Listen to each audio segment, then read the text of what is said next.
Hi friends, അസ്സലാമലൈക്കും. ഇന്ന് നമ്മളത്തെ video വീട്ടിൽ നട്ടിട്ടുള്ള മഞ്ഞളൊക്കെ പറിക്കണ വീഡിയോ ആണ് കേട്ടോ. ഇന്ന് നമുക്ക് മഞ്ഞളൊക്കെ നടുകയാണെങ്കിൽ പ്രത്യേകിച്ചൊരു വളത്തിൻ്റെ ആവശ്യമൊന്നുമില്ല കേട്ടോ. അത് വെറുതെ നട്ട് കൊടുത്തിട്ട് കുറച്ച് മണ്ണിട്ട് കൊടുത്താൽ മതിയിട്ട് മേലക്കൊക്കെ പൊന്തി വരുമ്പോൾ ഇതിൻ്റെ വിത്ത് മുകളിലേക്കൊക്കെ പൊന്തി വരുമ്പോൾ മണ്ണ് വേണമെങ്കിൽ ഇട്ട് കൊടുത്താൽ നന്നായിട്ട് വിത്ത് ഉണ്ടാവും. നന്നായിട്ട് നമുക്ക് മഞ്ഞൾ കുഴിച്ചിട്ടതിൻ്റെ ഫലം കാണും കേട്ടോ. ഈ മഞ്ഞളൊക്കെ പൊടിച്ച് പുഴുങ്ങിയാണ്ട് ഉണക്കി പൊടിക്കുകയാണെങ്കിൽ നമുക്ക് കടയത്തെ മഞ്ഞൾ വാങ്ങുമ്പോൾ നമുക്ക് നല്ല വ്യത്യാസമായിട്ട് തോന്നും കേട്ടോ. ഇതിൻ്റെയൊക്കെ സ്മെല്ലൊക്കെ തന്നെ മാറ്റാണ്. മഞ്ഞളൊക്കെ കളച്ചെടുത്തിട്ടുണ്ട്. ഇനി ഇത് വൃത്തിയാക്കി എടുക്കണം കേട്ടോ. അതിൻ്റെ ഇലയൊക്കെ കളഞ്ഞ് വേരൊക്കെ കളഞ്ഞുകൊണ്ട് ഇതൊക്കെ കളയാനൊക്കെ മക്കളൊക്കെ കൂടിയിട്ടുണ്ട്. വിത്തൊക്കെ പൊട്ടിച്ചിട്ട് തരാനൊക്കെ മക്കളൊക്കെ കൂടിയിട്ടുണ്ട്. മഞ്ഞൾ പച്ചക്ക് കിട്ടുമ്പോൾ ഒരുപാടുണ്ടായിരുന്നു കേട്ടോ. അത് പുഴുങ്ങി ഉണക്കിയപ്പോൾ 2.5 കിലോനായി കേട്ടോ. എന്നാലും നമുക്കൊരു വർഷത്തേക്ക് ഏകദേശമൊക്കെ എല്ലാം പൊടി ഉണ്ടാവും കേട്ടോ.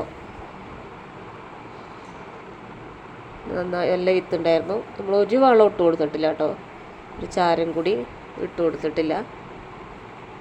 നമ്മൾ ആദ്യമൊക്കെ ഉണ്ടാകുമ്പോൾ നമ്മൾ വിക്കലൊക്കെ ഉണ്ടായിരുന്നു കേട്ടോ. പൊടി 10 കിലോനൊക്കെ ഉണക്കിയാൽ തന്നെ ഉണ്ടാവും. അപ്പോൾ നമ്മൾ പൊടിയൊക്കെ കൊടുത്തിട്ടുണ്ടായിരുന്നു.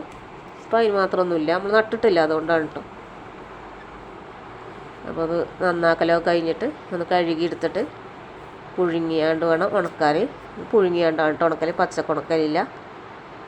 പുറത്ത് തന്നെ 2 കല്ലൊക്കെ വെച്ച് ഒരു കലത്തിൽ പുഴുങ്ങിയെടുത്തേക്കാണ് കേട്ടോ. 2 കലം ഉണ്ട്, ഇതേപോലെ 2 കലത്തിൽ പുഴുങ്ങിയിട്ടുണ്ടായിരുന്നു കേട്ടോ. പുഴുങ്ങലൊക്കെ കഴിഞ്ഞ് അത് ഉണക്കാനൊക്കെ കൊണ്ടിട്ടു കേട്ടോ. ഒരു 5-6 ദിവസത്തൊക്കെ ഉണക്കുണ്ടായിരുന്നു കേട്ടോ. ഉണങ്ങാൻ വേണ്ടിയിട്ട് മഞ്ഞളല്ലേ, നന്നായിട്ട് ഉണങ്ങാനുണ്ട്.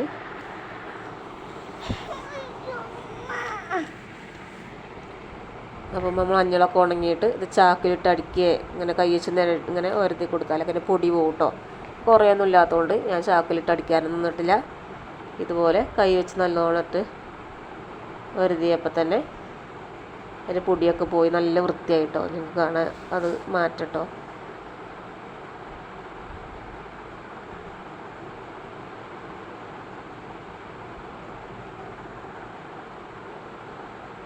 കണ്ടില്ലേ, ഫസ്റ്റ് ഇതാ പൊടി കളഞ്ഞപ്പോൾ തന്നെ ഒന്ന് വൃത്തിയായില്ലേ. നന്നായിട്ട് ഉണങ്ങിയിട്ടുണ്ട് കേട്ടോ. പൊട്ടുന്നതന്നെയല്ല, പൊട്ടിച്ചൊക്കെ നോക്കുമ്പോൾ. രണ്ടാമത് ഉണക്കിയാണ്ട് പിന്നെ ഇതുപോലെ ഒന്ന് കൈ വെച്ചിട്ട് ഒരതിയിട്ട് പൊടി കളഞ്ഞെടുക്കുകയാണ് കേട്ടോ ചെയ്യുന്നത്. എന്നിട്ട് പിന്നെ ഇത് കഴുകി ഉണക്കാൻ വേണ്ടി പൊടിക്കാൻ കൊണ്ടുപോകാൻ വേണ്ടിയിട്ട് ഒന്ന് കഴുകിയാണ്ട് ഉണക്കിയെടുക്കുകയാണ് കേട്ടോ പിന്നെ ചെയ്യുന്നത്. 3-4 ദിവസം അങ്ങനെ ഉണക്കിയെടുക്കുന്നതല്ലേ.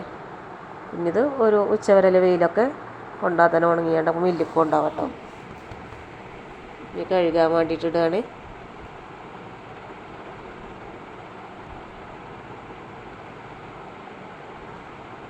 നമ്മൾ കഴുകിയ ആദ്യം ഉണക്കാൻ്റെ തുണിയൊക്കെ തിരുമ്പിയിട്ടുകാണ്ട് പിറ്റേ ദിവസമാണ് കേട്ടോ നമ്മൾ പിന്നെ കഴുകിയാണ്ട് ഉണക്കാനിട്ടത്.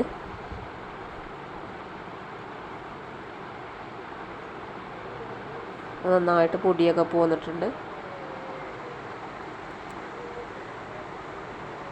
പൊടിച്ചുണ്ടാക്കിയ മഞ്ഞളിന് തന്നെ നല്ലൊരു പ്രത്യേക സ്മെല്ലാണ് കേട്ടോ. മഞ്ഞൾ നിറം ഉണ്ടാവും, നല്ല മഞ്ഞളൊക്കെ ഒരുപാട് വാരിയുടെ ആവശ്യമൊന്നും ഉണ്ടാവില്ല.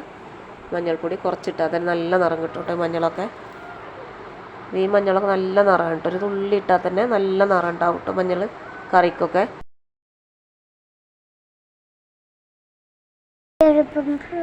അപ്പോൾ രണ്ടാമത് ഇത്ര പൊടിയൊക്കെ ഇട്ടിട്ടുണ്ട്. ഇത് കഴുകിയാണ്ട് ഒരു ഉച്ചവരെ ഒന്ന് വെയിലൊളിച്ച് ആ വെള്ളം ഒന്ന് ഉണക്കിയെടുക്കാൻ വേണ്ടിയിട്ട് പൊടിക്കാൻ കൊണ്ടുപോകാൻ വേണ്ടിയിട്ടാണ് കേട്ടോ. നന്നായിട്ടൊന്ന് കഴുകിയെടുക്കട്ടെ.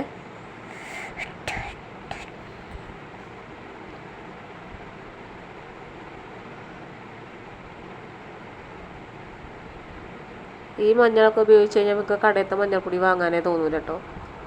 കടയിൽ നിന്ന് മഞ്ഞൾപ്പൊടി വാങ്ങിയാലൊരു മഞ്ഞളുടെ ഒരു മണോ അതൊന്നുമില്ലല്ലോ. ആ വ്യത്യാസം നമുക്ക് ഇങ്ങനെ മഞ്ഞൾപ്പൊടി ഉപയോഗിച്ച് ചെയ്താൽ കേട്ടോ മനസ്സിലാവും.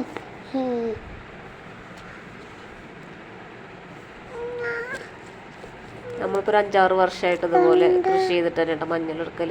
പക്ഷെ കഴിഞ്ഞ പ്രാവശ്യം നമ്മൾ കുറച്ച് കുഴിച്ചിട്ടുകൊണ്ട് തന്നെ കുറച്ചാകെ 1 കിലോ മഞ്ഞളെ കിട്ടിയിട്ടുണ്ടാകുള്ളൂ കേട്ടോ. അതുകൊണ്ട് നമ്മൾ കടയിൽ നിന്ന് വാങ്ങിയപ്പോൾ നമുക്ക് ആ വ്യത്യാസം മനസ്സിലായിട്ടാണ്. മാറ്റം കടയിൽ നിന്ന് വാങ്ങണതും നമ്മൾ വീട്ടിലുണ്ടാക്കുന്ന പൊടിൻ്റെ മാറ്റം നല്ല വ്യത്യാസമാണ് കേട്ടോ. എന്ത് കെമിക്കൽ കൂട്ടിയിട്ട് ഉണ്ടാക്കണമെന്ന് നമുക്കറിയില്ല. നിങ്ങൾക്ക് വീഡിയോ ഇഷ്ടപ്പെടുകയാണെങ്കിൽ ലൈക്കും ഷെയറും സബ്സ്ക്രൈബും ഒക്കെ ചെയ്തൊന്ന് സപ്പോർട്ടും കൂടെ ചെയ്യണം കേട്ടോ. ഇതുപോലെ കൃഷി ചെയ്യുകയാണെങ്കിൽ നമുക്ക് മായമില്ലാത്ത മഞ്ഞൾപ്പൊടി തന്നെ വീട്ടിൽ തന്നെ ഉണ്ടാക്കിയെടുക്കാം കേട്ടോ. ഒരു വളത്തിൻ്റെ ഒന്നിൻ്റെ ആവശ്യമില്ല, ചാരം കൂടി ഇട്ട് കൊടുക്കേണ്ട ആവശ്യമില്ല, നന്നായിട്ട് ഉണ്ടാവും കേട്ടത്.